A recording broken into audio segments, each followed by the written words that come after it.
Los sueños son de las pocas cosas que los humanos seguimos sin comprender tras miles de años de existir. La mayoría los olvidamos, mientras que otros se quedan en nuestra memoria, ya sea por la fascinación que nos causaron o por el terror que nos transmitieron. Sea como sea, para muchas personas y pensadores a lo largo de la historia, estos cargan un mensaje que según sus perspectivas nos pueden decir mucho de nosotros o de lo que nos depara.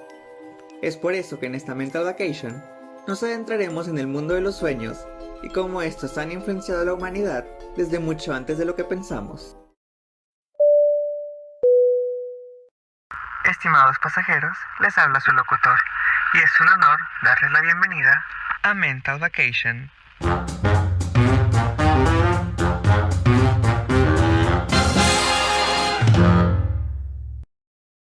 Para poder hablar de los sueños, primero debemos entender qué son y cómo funcionan.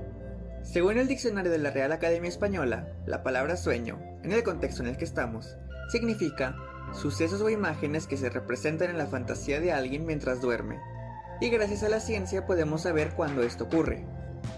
Todos los humanos pasamos por un ciclo de sueño, el cual forma parte de la gran maquinaria de nuestro cuerpo. El ciclo está regulado por los relojes biológicos o circadianos, que son los mismos que controlan otros aspectos como el cuando nos da hambre o cuando empezamos a sentir cansancio. Este ciclo del sueño está influenciado a su vez por factores externos como la luz, la temperatura, entre otros, y una vez que comienza puede llegar a durar entre 80 o 100 minutos, por lo que se repite de 4 a 6 veces por noche. La primera fase consiste en la etapa de adormecimiento, la cual suele tener una duración de 10 minutos, y es en la que pasamos de la vigilia al sueño como tal. La segunda fase es la etapa de sueño ligero. La mayoría de las veces dura la mitad del ciclo completo y es en la que el cuerpo comienza a relajarse y, entre comillas, a apagarse. De hecho, es en esta etapa en la que suele pasar esa sensación de que nos caemos y nos despertamos. Esto debido a la ralentización del ritmo cardíaco y la respiración. La fase 3, o etapa de transición, es la más corta del ciclo, extendiéndose de 3 a 4 minutos. Es en esta, como su nombre lo dice, en la que realizamos la transición hacia el sueño profundo, además de que es cuando se segrega la hormona del crecimiento. Después tenemos la fase 4, la etapa del sueño profundo, y con la que termina la parte no REM del sueño. REM viene de las siglas en inglés para Rapid Eye Movement, un movimiento rápido de ojos. Durante la fase 4, nuestra respiración desciende a lo más bajo, y es la fase en la que es más difícil despertarse. Una vez que finalice la etapa del sueño profundo y por ende la fase no REM, comienza la fase REM, en la que la actividad cerebral es tanta como si estuviéramos despiertos, y los globos oculares comienzan a moverse, de ahí el nombre. Y es en esta etapa en la que toman lugar los sueños y las pesadillas. Las fantasías a las que hace referencia el significado de la RAE y las que conforman nuestro concepto de sueño ocurren debido a que durante la fase REM se activa el tronco encefálico, el cual ayuda al control motor, la visión y la audición. Cuando soñamos, la mente es una especie de refresh en el que mueve nuestras memorias del día a la memoria de largo plazo, activando así el tronco encefálico, que introduce esas memorias por medio de visiones y sonidos que ya forman parte de nuestro archivo cerebral. Es así como podemos observar el funcionamiento biológico de los sueños, los cuales, según la ciencia, pueden llegar a tener diversas funciones. Una de las principales funciones es la que mencioné antes, en la que los sueños sirven para que el cerebro mueva los recuerdos de la memoria de corto plazo a la de largo plazo.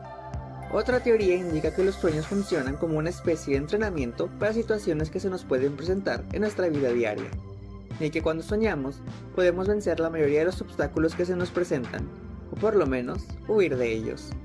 Otra de las hipótesis está relacionada con la anterior, e indica que los sueños nos ayudan a enfrentarnos a nuestros miedos, lo cual puede que haya pasado cuando sueñas con algo que en la vida real te da miedo, pero de alguna manera en el sueño no. Sin embargo, cuando esto se sale de control, el sueño pasa a ser una pesadilla y otra historia sucede. Sin importar qué función biológica tengan, los sueños causan un impacto en quien los tiene, es decir, en todos. Y esto no solo es producto de nuestro tiempo, en el que la psicología y la neurociencia están muy avanzadas, sino que el impacto que han tenido los sueños y la necesidad que sentimos por comprenderlos han estado presentes desde hace miles de años. Una de las primeras culturas en fascinarse con los sueños fue la cultura egipcia, en la que los sueños y su interpretación llegaron a tener influencias religiosas. Precisamente, de Egipto es originario el escrito sobre sueños más antiguo hasta la fecha, al cual se le conoce como el libro egipcio de los sueños. El libro en cuestión se trata de un papiro que, según se ha investigado, data de tiempos del faraón Ramsés II, quien era el principal impulsor de preservar la historia. El papiro se encontró en la biblioteca de Scribe-Kenkir-Kopeshev, la cual era antigua ya para su época. El papiro estaba dividido en dos secciones principales, bueno y malo, según el significado de cada sueño, y la mayoría de las páginas iniciaban con la frase "si una persona sueña que", y de ahí se desplegaba cada situación y su significado. Por ejemplo, algunas de las interpretaciones eran: si una persona sueña que se ve a sí misma muerta, significa que tiene una larga vida por delante. Si una persona sueña que cae en aguas frías, significa que sus enfermedades se van a curar. Y si una persona sueña que pone su cara sobre el suelo, significa que los muertos quieren algo de él. No obstante, esta no era la única referencia a los sueños que existía en Egipto, ya que se podría decir que la interpretación de sueños era una especie de ciencia por sí misma. Otras referencias oníricas de Egipto dividían a los sueños en tres tipos: piadosos, reveladores e informativos. Los sueños reveladores, como su nombre indica, eran en los que se revelaba algún tesoro o nueva medicina. Inclusive, algunos doctores pedían a sus pacientes buscar la cura a sus males en los mensajes que veían en sus sueños. Los sueños informativos daban información en general, y se decía que en los sueños piadosos, los dioses o espíritus se encargaban tareas para demostrar la devoción del creyente. Algo así pasó con el faraón Tutmosis IV, quien fue el encargado de restaurar la gran esfinge de Giza. Se narra que hubo un tiempo en el que la esfinge yacía ocultada por la arena y bajo el olvido de todos, por lo que un día Tutmosis IV, sin saberlo, se quedó dormido sobre una duna. En el sueño se le apareció la esfinge y le indicó que estaba dormido sobre ella, y que si ayudaba a quitar la arena y restaurarla, se convertiría en el próximo faraón de Egipto. Algo que así sucedió y que fue sorpresivo, ya que al momento de la muerte de su padre, todos los demás posibles sucesores del trono ya habían muerto, quedando únicamente él para tomar el lugar.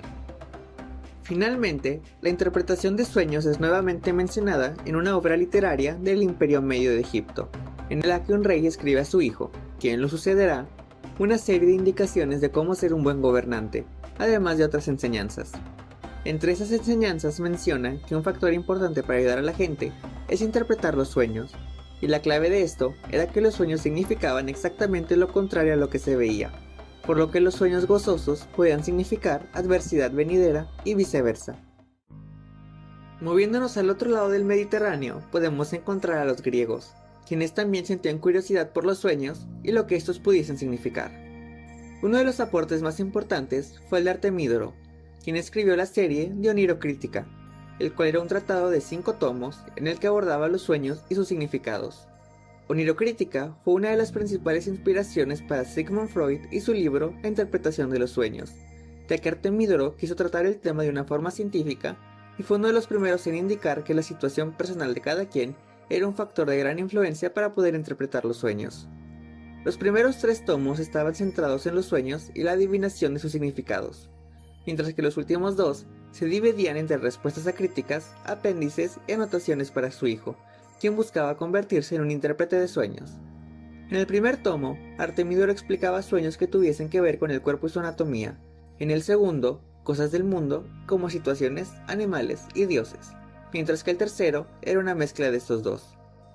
Como ya mencioné, Artemídoro indicó que era necesario saber la situación personal de la persona para poder interpretar sus sueños, por lo que recomendaba al intérprete investigar sobre la vida personal del paciente, además de que había que preguntar qué sentía el paciente respecto a los elementos que había visto en el sueño. Para finalizar con Artemídoro, él citó que no había basado su teoría en ninguna probabilidad, sino que todo venía de su experiencia personal y de experiencias y testimonios de otras personas. Dentro de las aportaciones griegas a este campo, podemos encontrar las de Aristóteles, quien apoyaba la teoría de Artemídoro y dijo que los sueños no podían ser mensajes de un dios, ya que los animales también soñaban y un dios no mandaría mensajes a un ser que no lo entendería.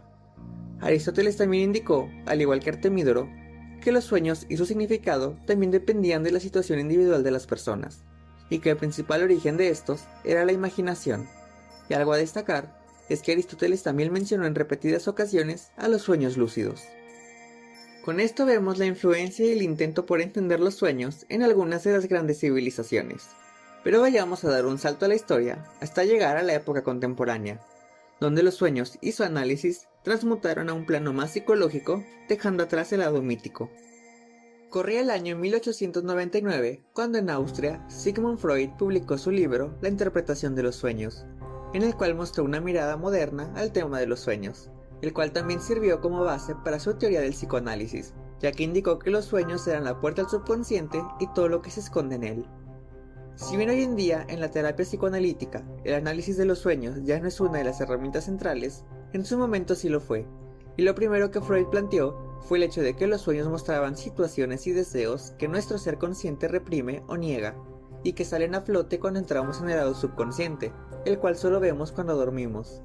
Según Freud, mientras que los sueños agradables son la complacencia de deseos reprimidos, los sueños desagradables son aquellos en los que el deseo ha sido tan negado por la mente consciente que al ser liberado genera angustia y disgusto, lo cual también se complementaba con el hecho de que al tratar temas angustiantes y traumáticos, los sueños seguían cumpliendo la función de traer todo lo que se reprime conscientemente, sea bueno o malo para nosotros.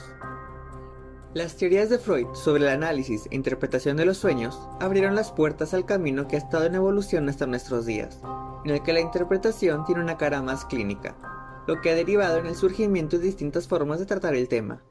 La primera es el psicoanálisis, del cual hablamos con Freud, y en el cual hoy en día se usa la asociación para interpretar los sueños. No obstante, esta vez, en vez de representar deseos reprimidos, los sueños se usan para interpretar la personalidad del paciente, así como su perspectiva frente a los problemas que le afectan. Otra técnica que tenemos es el análisis Jung o psicología profunda, la cual fue desarrollada por el psiquiatra Carl Jung de Suiza. El método se asemeja al psicoanálisis de Freud, sin embargo, este usa otras herramientas como la amplificación. La amplificación tiene como base la idea de que todos los seres humanos compartimos una conciencia colectiva, por lo que el significado del sueño se deduce de la percepción del paciente y la percepción universal que se tiene de los símbolos que hayan aparecido en él. Finalmente, otra de las técnicas es la terapia Gestalt, la cual considera que los sueños son mensajes que nos enviamos a nosotros mismos. Durante la terapia, el paciente debe anotar una lista de los aspectos o situaciones que vio en el sueño para después actuarlas, y apoyándose con el terapeuta, les da un sentido y un significado que resuena en la vida personal del paciente. Con esto podemos terminar nuestro recorrido por el análisis de los sueños, y como podemos ver, ha sido un tema que sigue llamando la atención hasta hoy en día.